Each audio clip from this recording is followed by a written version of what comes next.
जल प्रदूषण नदियों, झीलों, तालाबों, समुद्रों या भूजल जैसे जल निकायों का हानिकारक पदार्थों जैसे रसायन, प्लास्टिक, अनौपचारिक अपशिष्ट, तेल द्वारा संदूषण जो जल की शुद्धता और गुणवत्ता को खराब करता है। इससे यह पानी, सिंचाई तथा जलीय जीवन के लिए अनुपयुक्त हो जाता है। जल प्रदूषण का मानक मापन जल की गुणवत्ता का आकलन करने के लिए निम्नलिखित वैज्ञानिक मानकों का उपयोग किया जाता है। नमूना चयन विभिन्न जल निकायों से प्रतिनिधिक नमूने एकत्र किए जाते हैं। मानदंड चयन में जल निकाय की प्रमुख विशेषताओं के आधार पर प्रासंगिक पैरामीटर स्थापित किए जाते हैं। प्रमुख मानदंड में पीएच, अम्लीयता या क्षारीयता स्तर, घुला हुआ ऑक्सीजन, डिसॉल्व ऑक्सीजन DO, जलीय निकायों में के लिए महत्वपूर्ण ऑक्सीजन की मात्रा, जैव रासायनिक ऑक्सीजन मांग BOD, जल में कार्बनिक पदार्थों और विघटन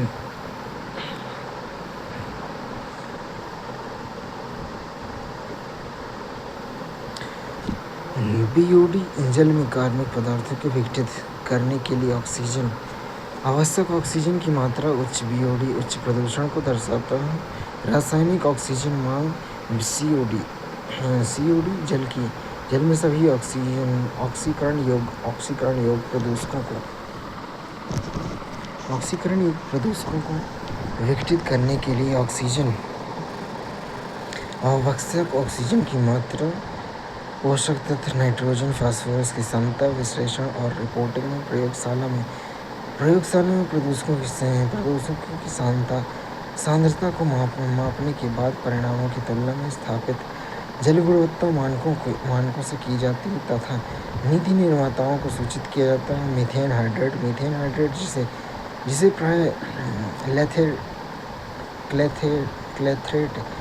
प्राय क्लेथरेट कहा जाता है, एक बर्फ जैसा ठोस यौगिक जहाँ मीथेन CH4 के अणु उच्च दाब और निम्न तापमान की विशिष्ट परिस्थितियों में जल के अणुओं के जाल क्लेथरेट में फंस जाते हैं। ये विशाल भंडार मुख्य रूप से महाद्वीपीय क्रस्ट की गहरे महासागरीय तलछटों और आर्कटिक तथा टुंड्रा के परमाफ्रॉस्ट क्षेत्रों में नीचे पाए जाते हैं। ऊर्जा के संदर्भ में मीथेन हाइड्रेट संभावित रूप से विश्व के ज्ञात जीवाश्म ईंधन से भी बड़ा है। स्वच्छ प्राकृतिक गैस का एक विशाल स्रोत है। हालांकि यह जलवायु के लिए एक बड़ा खतरा भी है, क्योंकि ग्लोबल वार्मिंग के कारण यह हाइड्रेट्स के स्थिर होने से मीथेन बड़ी मात्रा में वायुमंडल में मुक्त हो जाती है, जिसमें जलवायु परिवर्तन की दर व्यापक रूप से बढ़ सकती है।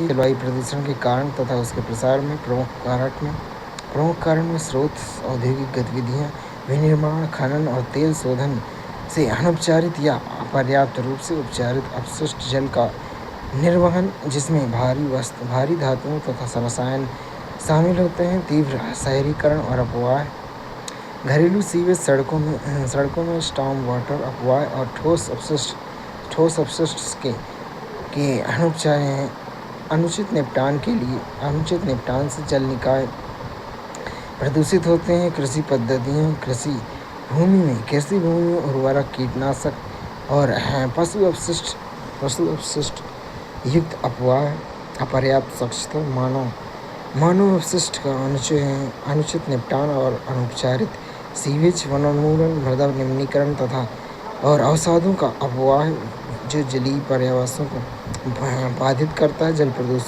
प्रदूषक के प्रकार में रासायनिक प्रदूषक, औद्योगिक रसायन, कीटनाशक, उर्वरक, भारी धातुएं, सीसा, पारा। जैविक प्रदूषक में मानव और पशु अपशिष्ट से जीवाणु, विषाणु, परजीवी जैसे रोगजनक जो हैजा और टाइफाइड जैसी जलजनित बीमारियां फैलाते हैं। पोषक तत्व में कृषि और सीवेज से नाइट्रोजन तथा फास्फोरस जैसे पोषक तत्वों की अत्यधिक मात्रा का प्रवाह जो सुपोषण का कारण बनते हैं।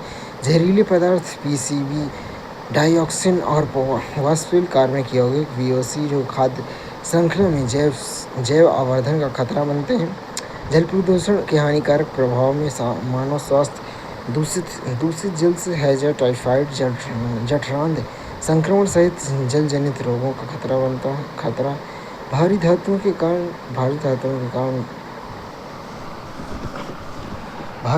कारण दीर्घकालिक स्वास्थ्य समस्याएं, पारिस्थितिकी प्रभाव, जलीय पारितंत्र में जैव विविधता की कमी, पर्यावरण का नुकसान और शैवाल के अत्यधिक विकास से पोषण से ऑक्सीजन की कमी, पेयजल संशोधन, रोगजनकों, भारी धातु, आर्सेनिक, क्लोराइड, यूरेनियम और नाइट्रस के कारण पेयजल स्रोतों का दूषित होना, जिससे सार्वजनिक स्वास्थ्य को खतरा। आर्थिक लागत में स्वास्थ्य देखभाल उपचार पर व्यय में वृद्धि, पर्यटन या मत्स्य गतिविधियों पर प्रभाव तथा जल उपचार या सफाई परियोजनाओं की उच्च लागत। जल प्रदूषण नियंत्रण उपाय में वैश्विक और राष्ट्रीय पहले जल प्रदूषण निवारण एवं नियंत्रण अधिनियम 1974 भारत में जल प्रदूषण का विनियमन एवं नियंत्रण, नदी कायाकल्प कार्यक्रम, नमामि गंगे परियोजना जैसी पहले सीवेज उपचार संयंत्रों, नदी सतह की सफाई, प्रदूषण नियंत्रण उपायों को लागू करके नदियों को पुनर्जीवित करने पर केंद्रित है। जल निकाय जल जीवन मिशन, इसका उद्देश्य प्रत्येक ग्रामीण परिवार को व्यक्तिगत घरेलू नल कनेक्शन के माध्यम से स्वच्छ पेयजल उपलब्ध कराना। संयुक्त राष्ट्र जल सम्मेलन भूजल जैसे सीमा पार जल संसाधनों के प्रबंधन और संरक्षण में सहयोग को बढ़ावा देना। आगे की राय, अपशिष्ट जल उपचार, घरेलू और औद्योगिक कृषि अपशिष्ट जल को प्रवाहित करने से पूर्व उपचारित करने के लिए अपशिष्ट जल उपचार संयंत्रों WWTP की स्थापना करना। भूजल संरक्षण केंद्रीय भूजल बोर्ड CGWB के माध्यम से भूजल संसाधनों के वैज्ञानिक तथा सतत विकास का प्रबंधन करना। सतत पद्धतियों, जैविक खेती और एकीकृत कीट प्रबंधन जैसी कृषि पद्धतियों को बढ़ावा देना, ताकि रासायनिक आदानों का उपयोग कम हो।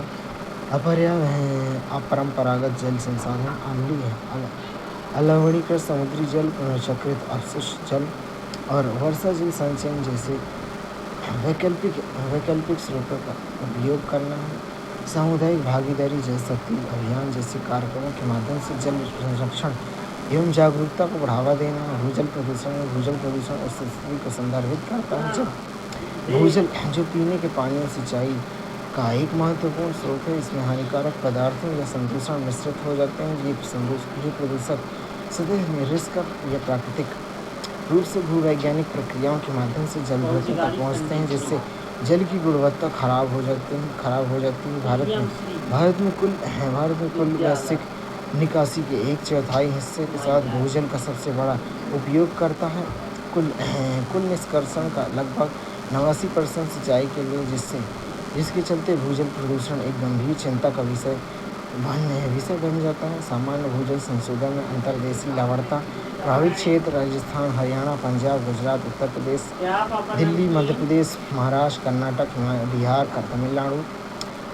स्रोत या कारण प्राकृतिक लवणता, भूजल का विचार किए बिना सतही जल निकासी, जल भराव, वाष्पीकरण, निवारण विकल्प रिवर्स ऑस्मोसिस, आयन विनियमन, जल प्रबंधन प्रथाएं, तटीय लवणता, गुजरात, तमिलनाडु, तटीय ओडिशा, आंध्र प्रदेश, पश्चिम बंगाल, पुदुचेरी, तटीय क्षेत्र। स्रोत में समुद्री जल का प्रवेश, सहवर्ती जल, लवणीय मैदानों के निचालन, नौवहन नहरें। निवारण विकल्प में रिवर्स ऑस्मोसिस, आयन विनियमन, स्वच्छ जल भंडारण से निकासी को नियंत्रित करना। फ्लोराइड आंध्र प्रदेश, गुजरात, राजस्थान, हरियाणा, कर्नाटक, महाराष्ट्र, तमिलनाडु, उत्तर प्रदेश, बिहार, ओडिशा में भूगर्भिक उत्पत्ति चट्टानों में फ्लोराइड खनिज। उदाहरण के लिए फ्लोराइड एपिटाइट अधिशोषण सक्रिय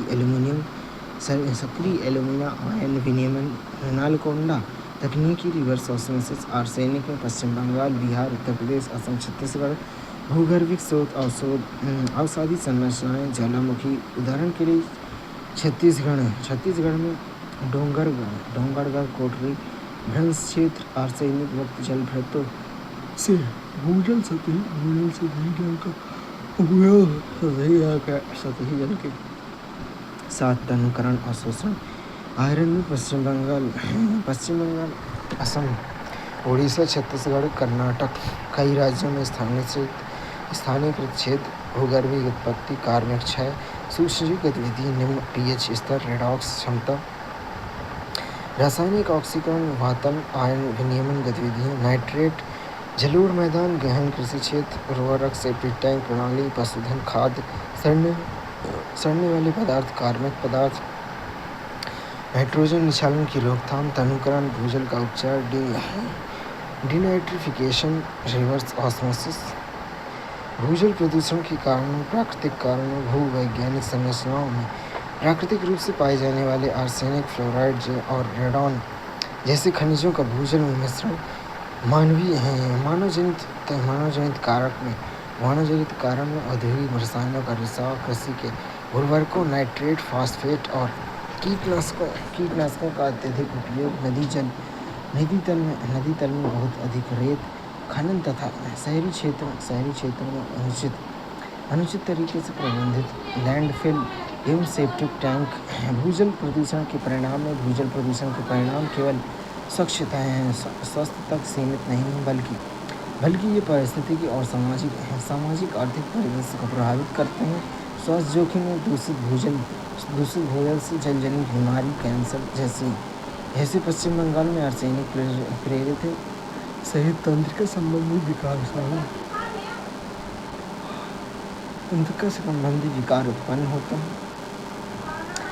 पर्यावरणीय क्षरण में प्रदूषण जलीय परितंत्र को नष्ट करना खतरनाक प्रदूषकों जैसे पारा आदि में जलीय जीवों से जैव संचयन जैवावर्धन की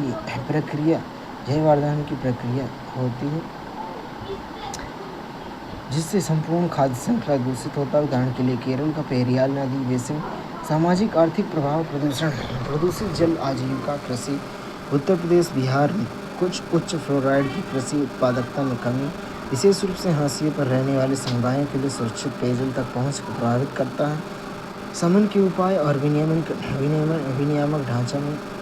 ढांचा परिवर्तन पर्यावरणीय नियमों का बेहतर प्रवर्तन तथा प्रदूषण फैलाने वाले लोगों कंपनियों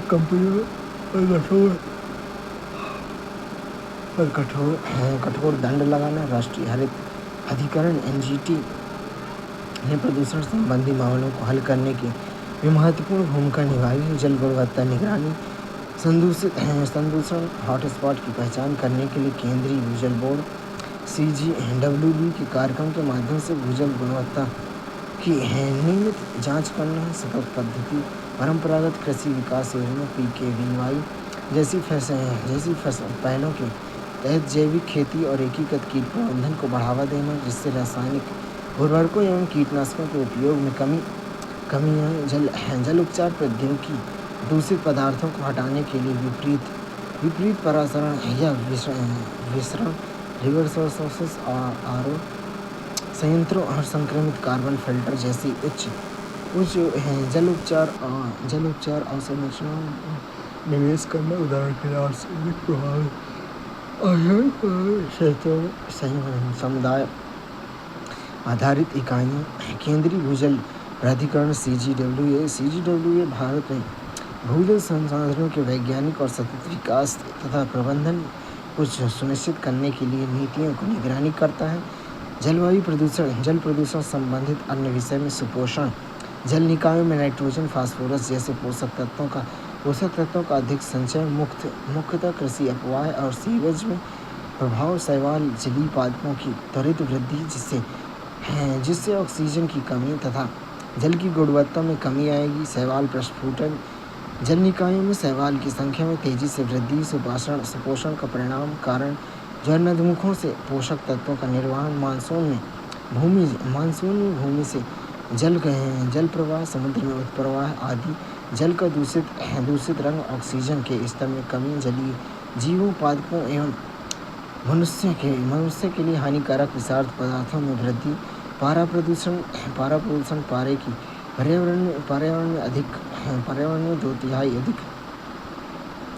पर्यावरण में अधिक मात्रा कोयला दहन, स्वर्ण खनन, औद्योगिक प्रक्रियाओं, जल निकायों में बैक्टीरिया इसे मिथाइल मरकरी में बदल देता है। मिथाइल मरकरी खाद्य श्रृंखला में लंबे समय तक बना रहता है। दूषित मछली खाने वाले मनुष्यों के लिए यह अत्यधिक घातक है। मीनामाता रोग इससे कोई ज्ञात संरक्षित संपर्क स्तर नहीं है। ऑक्सीजन स्थिरीकरण, झीलों या जल निकायों में अलग अलग ऑक्सीजन सांद्रता वाली जल की परतें विकसित करना, हाइपॉक्सिक या अनॉक्सिक ऑक्सीजन रहित स्थितियाँ उत्पन्न होती हैं जो जलीय जीवों के लिए हानिकारक हैं। समुद्री प्रदूषण मानवीय गतिविधियों, औद्योगिक, शहरी तथा कृषि तथा प्राकृतिक निकायों से उत्पन्न होने वाले विभिन्न प्रदूषकों द्वारा महासागरों, समुद्र और तटीय क्षेत्रों का प्रदूषित होना। समुद्री प्रदूषण के कारण स्रोतों, औद्योगिक उत्सर्जन, भारी धातुओं, रसायन, तेल और अपशिष्ट जल का सीधे समुद्री परितंत्र में प्रभाव। शहरी अपवाह, सड़कों और आवासीय क्षेत्रों में स्टॉर्म वाटर के माध्यम से तेल, सीवेज, कीटाणु तथा अपशिष्ट आदि का तटीय जल में प्रवाह। कृषि अफवाह, उर्वरकों, कीटनाशकों और पशु अपशिष्ट का जल निकायों में अफवाह। अपशिष्ट निपटान, प्लास्टिक पैकेजिंग, इलेक्ट्रॉनिक अपशिष्ट सहित ठोस अपशिष्ट का अनुचित निपटान। सीवेज में अनुपचारित सीवेज के विभिन्न रोगाणु, पोषक तत्व आदि समुद्री जल में अफवाह है। समुद्री प्रदूषण नियंत्रण संबंधी उपाय में वैश्विक स्तर पर शुरू किए गए में विनियामक ढांचा, मार्पोल, जहाज़ों के प्रदूषण नियंत्रण रोकथाम के लिए अंतर्राष्ट्रीय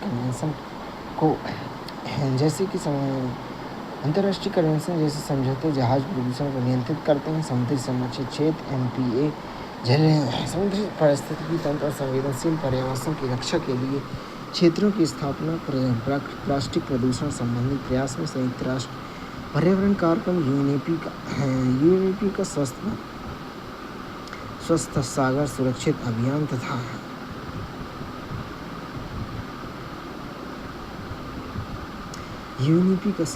स्वच्छ सागर सुरक्षित सागर अभियान तथा ग्लोलीटर पार्टनरशिप प्रोजेक्ट। विज्ञान है प्रौद्योगिकी विभाग में द ओशियन क्लाइमेट जैसे संगठनों में महत्वपूर्ण से अधिक अपशिष्ट हैं।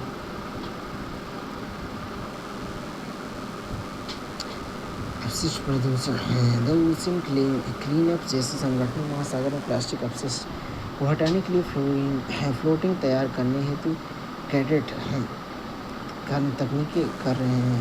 पेरियार जैसे तकनीकें विकसित फ्लोटिंग बैरियर जैसी तकनीकें विकसित कर ली हैं।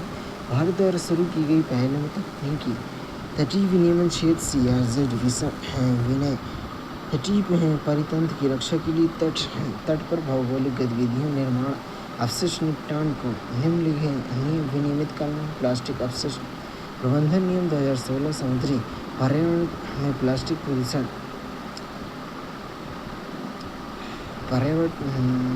प्रदूषण को रोकने के लिए प्लास्टिक के उत्पादन तथा निपटान को विनियमित करना, जिसमें एकल उपयोग प्लास्टिक पर प्रतिबंध शामिल है। वेतन प्रदूषण रोकथाम में तेल रिसाव की रोकथाम और प्रतिक्रिया के लिए राष्ट्रीय तेल रिसाव आपदा आकस्मिकता योजना NOSDCP लागू करना है। समुद्री प्रदूषण संबंधित मुद्दे